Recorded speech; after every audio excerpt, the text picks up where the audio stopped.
Mientras Cayo Mario limpiaba de cadáveres la Provenza tras la masacre de Aquae Sestiae, en el norte de Italia la situación se desmoronaba.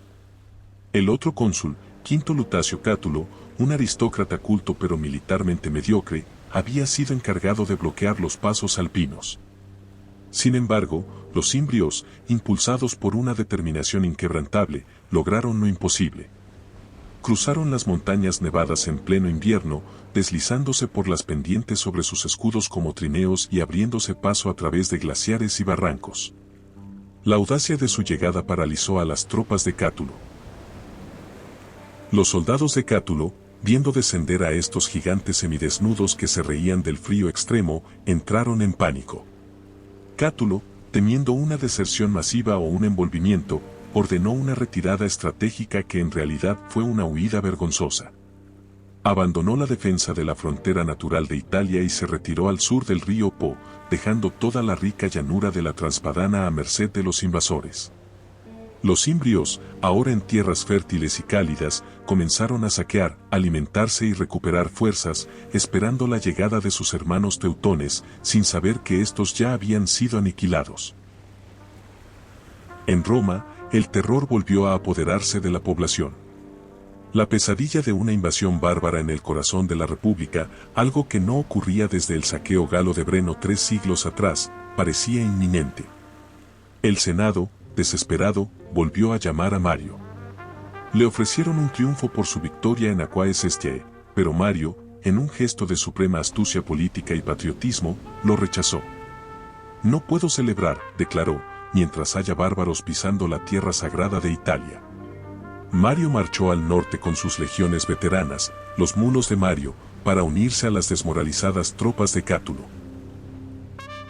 La llegada de Mario cambió instantáneamente la moral del ejército.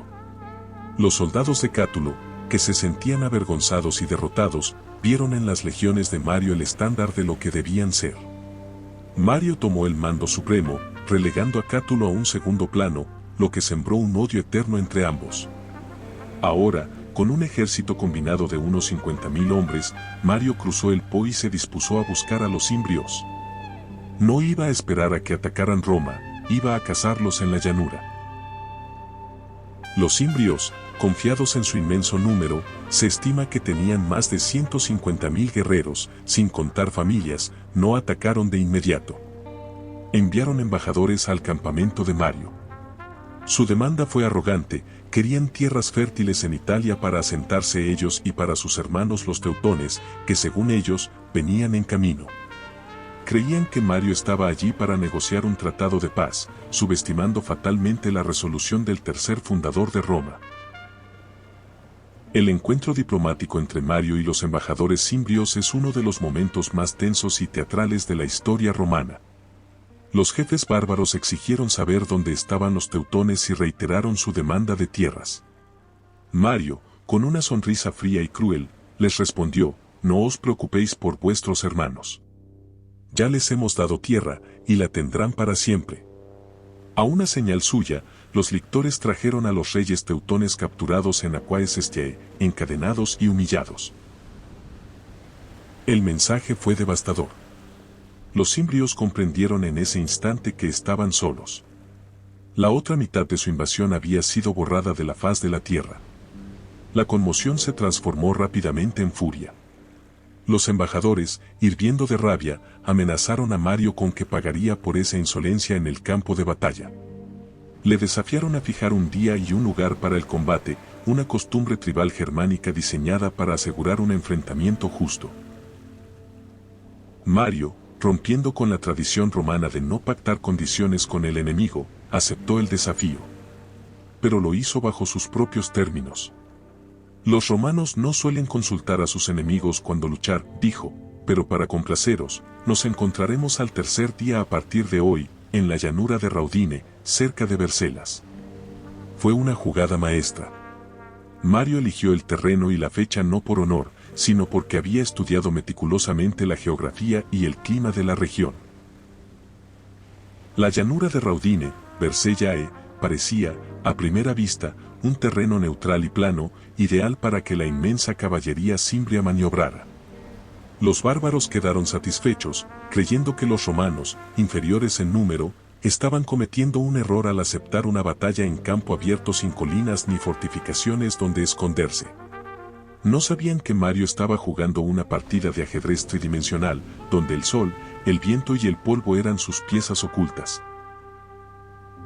Durante los 2 días siguientes, Mario preparó a sus hombres no solo físicamente, sino psicológicamente. Les aseguró que la victoria estaba garantizada por los dioses, llegando incluso a mostrar presagios favorables, posiblemente manipulados. Colocó a las tropas de Cátulo, unos 20.000 hombres, en el centro, y él tomó el mando de las alas con sus 32.000 veteranos. Esta disposición era inusual y ocultaba una intención política. Si la batalla se ganaba por los flancos, donde estaba Mario, la gloria sería suya; si el centro fallaba, la culpa sería de Cátulo. Llega el amanecer del 30 de julio del 101 AC. Las legiones romanas se despliegan en la llanura mucho antes que el enemigo.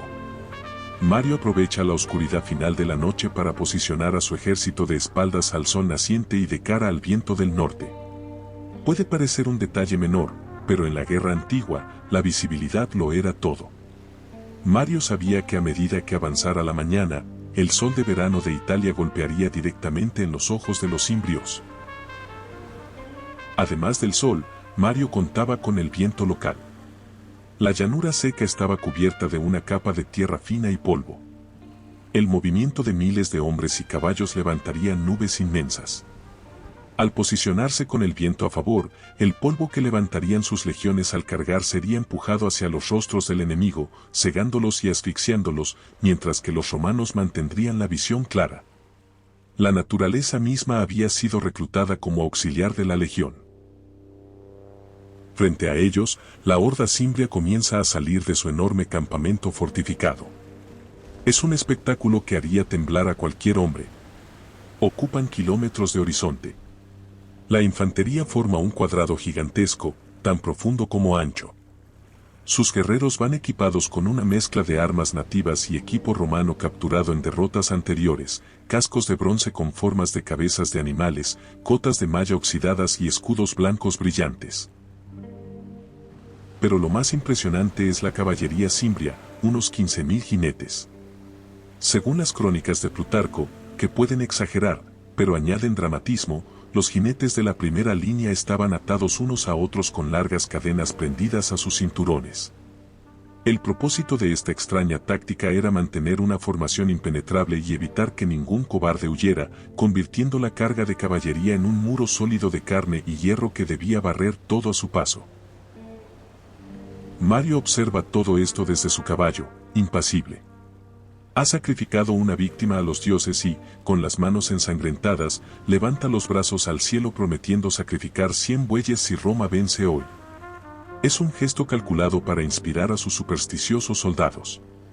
Sabe que el miedo es el único enemigo real hoy. Si sus líneas aguantan el primer impacto visual de la marea bárbara, la disciplina romana hará el resto.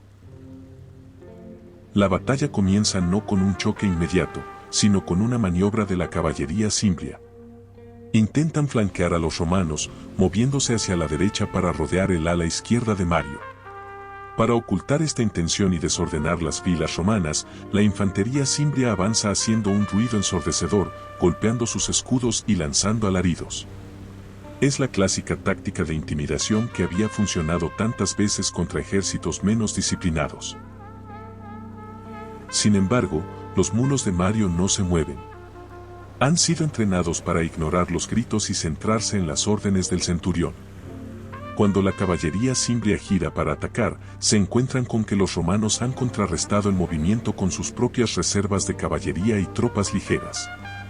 La trampa del terreno empieza a activarse. El sol ya está alto y brilla con fuerza sobre las armaduras pulidas de los romanos, creando un muro de reflejos deslumbrantes que molesta a los jinetes bárbaros. Es entonces cuando Mario ordena el avance general de la infantería. Las legiones no esperan pasivamente, cargan. El impacto de miles de botas romanas golpeando el suelo seco levanta instantáneamente la temida nube de polvo. El viento la arrastra directamente hacia la inmensa formación cuadrada de la infantería cimbria. De repente, los bárbaros se encuentran luchando contra una niebla dorada y asfixiante. No pueden ver cuántos romanos vienen ni desde dónde atacan exactamente. La confusión se apodera de las primeras filas imbrias.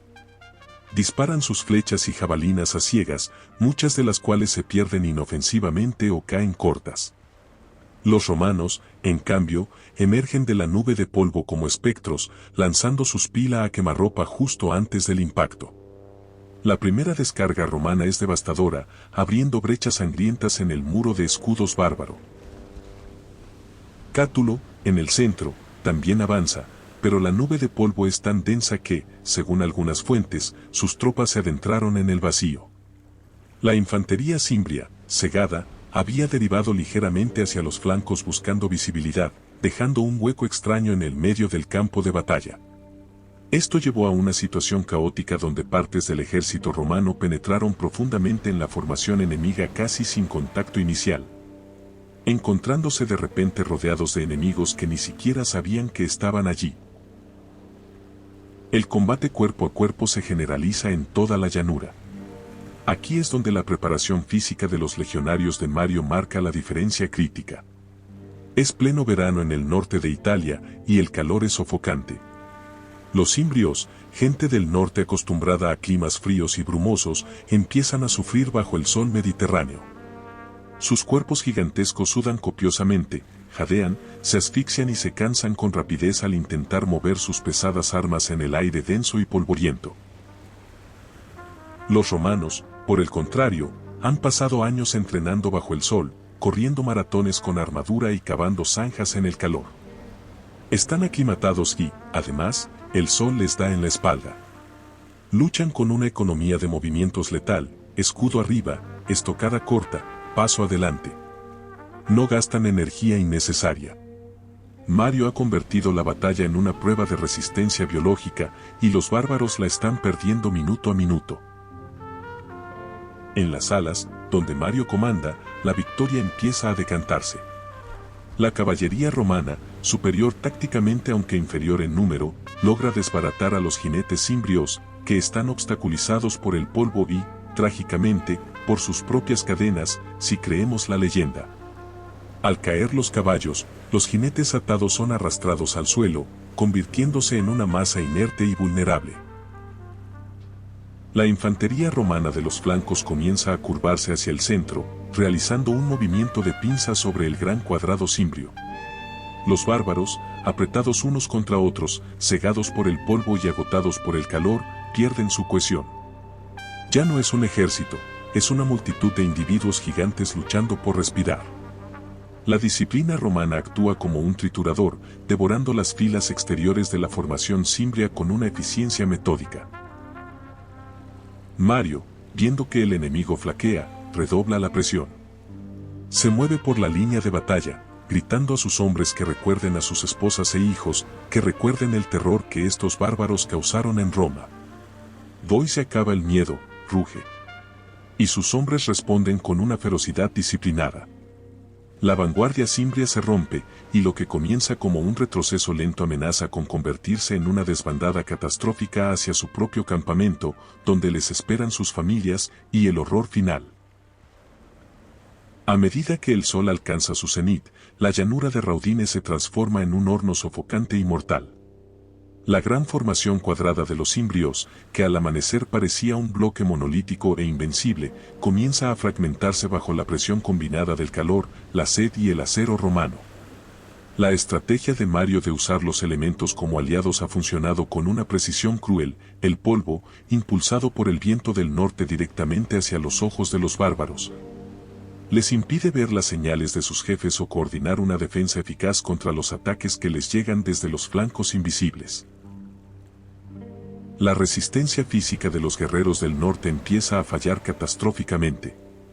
Los cimbrios, hombres acostumbrados a las brumas frías y los bosques húmedos de Jutlandia, se asfixian bajo el implacable sol mediterráneo. Sus cuerpos gigantescos, cubiertos de sudor y polvo, se vuelven lentos y torpes, incapaces de levantar sus pesados escudos con la rapidez necesaria. Los legionarios romanos, por el contrario, Están aclimatados y frescos gracias a su sistema de relevos, avanzan metódicamente, golpeando con sus escudos y lanzando estocadas cortas y letales al abdomen y cuello de sus agotados oponentes.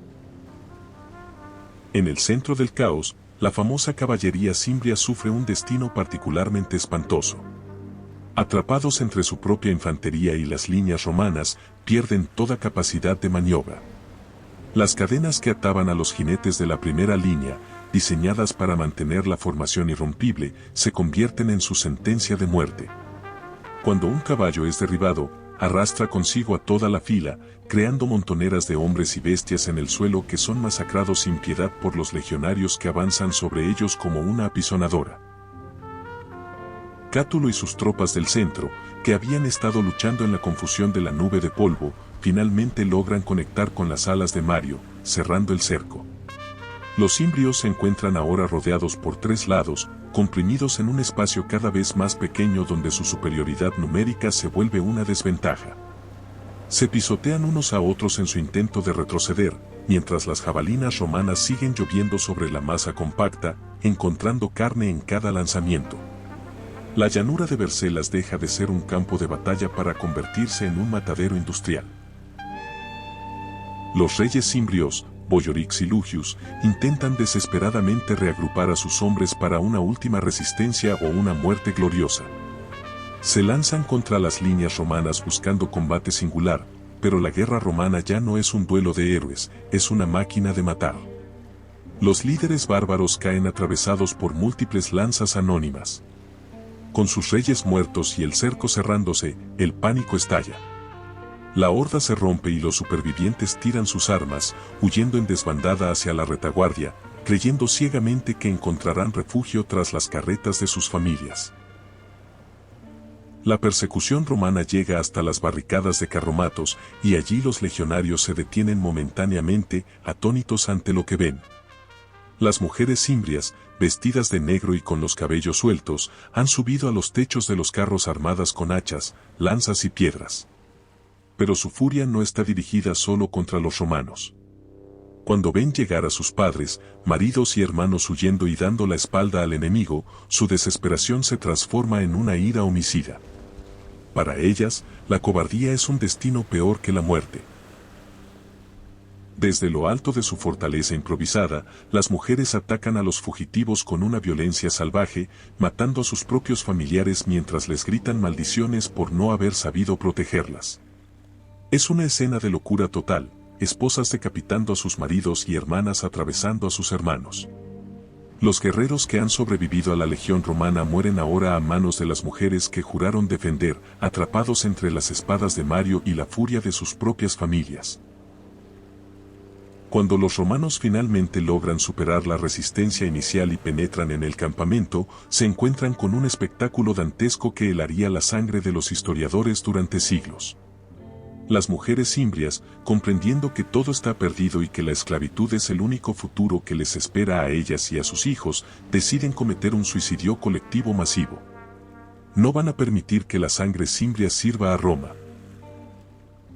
Los legionarios ven con horror cómo las madres estrangulan a sus propios bebés o los arrojan bajo las patas de los caballos y las ruedas de los carros para liberarlos.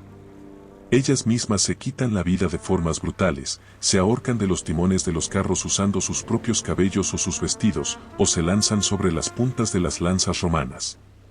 Incluso los perros de guerra de la tribu defienden los cadáveres de sus dueños, obligando a los romanos a matarlos también desde la distancia con flechas. La masacre termina no con una rendición, sino con el silencio sepulcral de la extinción. La nación cimbria, que había viajado miles de kilómetros desde Jutlandia, que había derrotado a ejércitos consulares y aterrorizado al Mediterráneo, decide borrarse a sí misma de la historia en una sola tarde.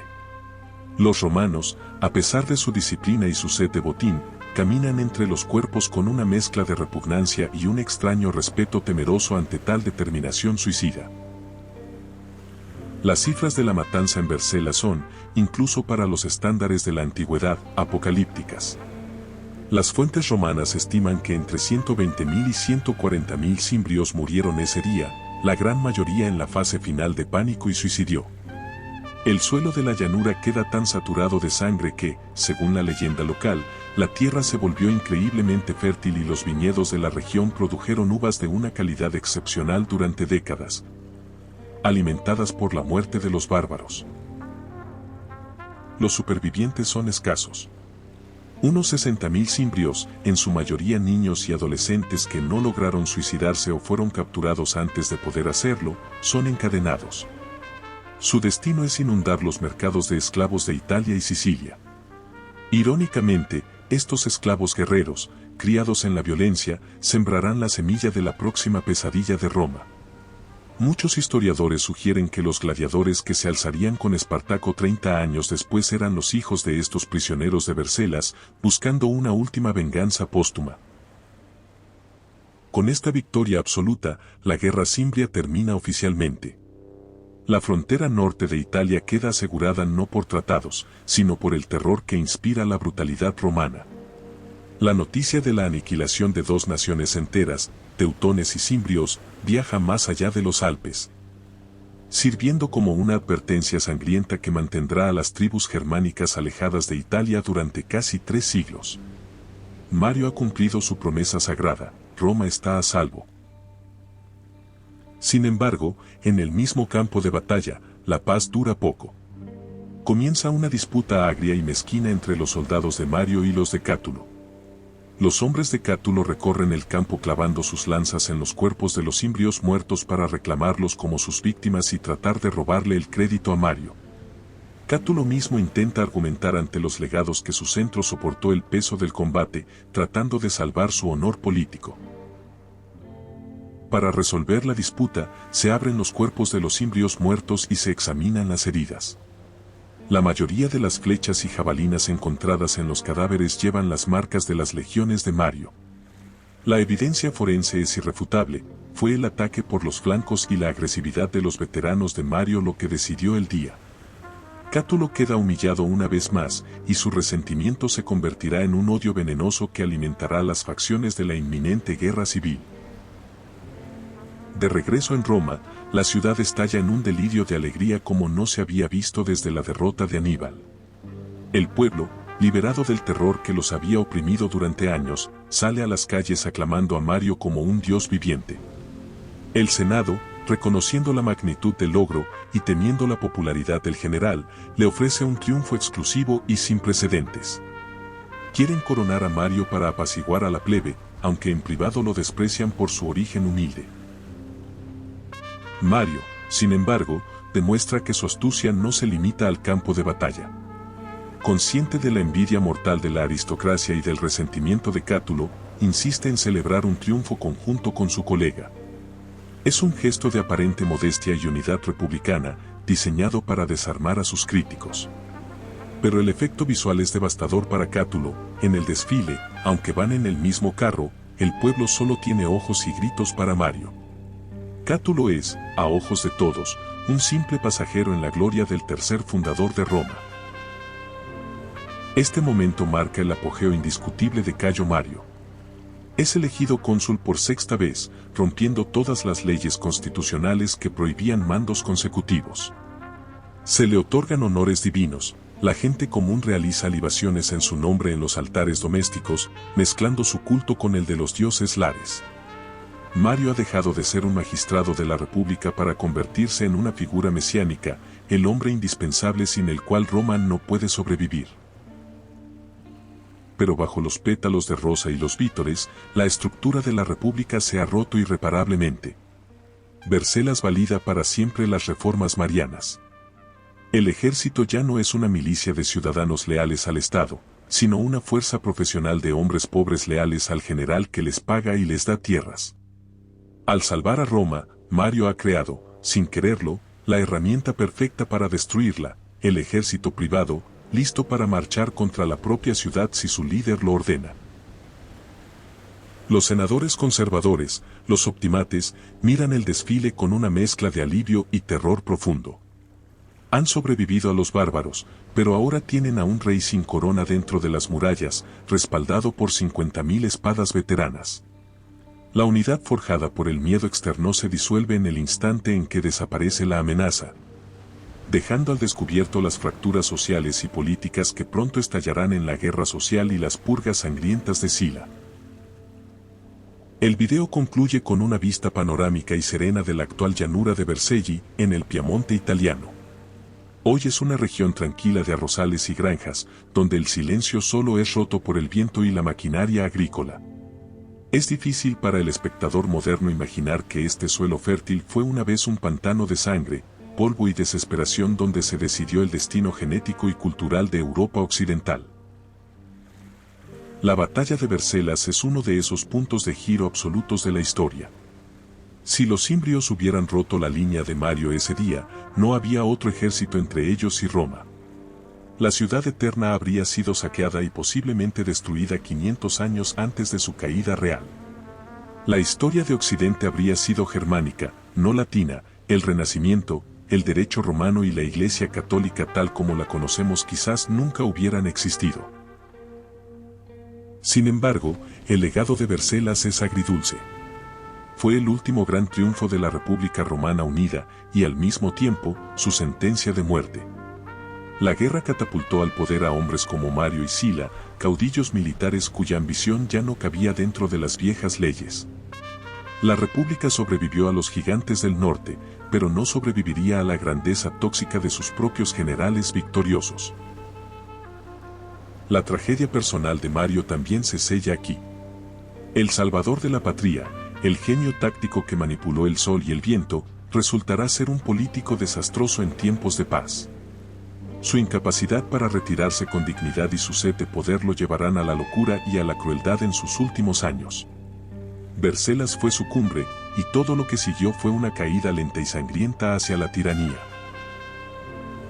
La imagen final nos muestra un primer plano de una águila romana de plata, brillante y solitaria, clavada en el suelo sobre un escudo cimbrio destrozado.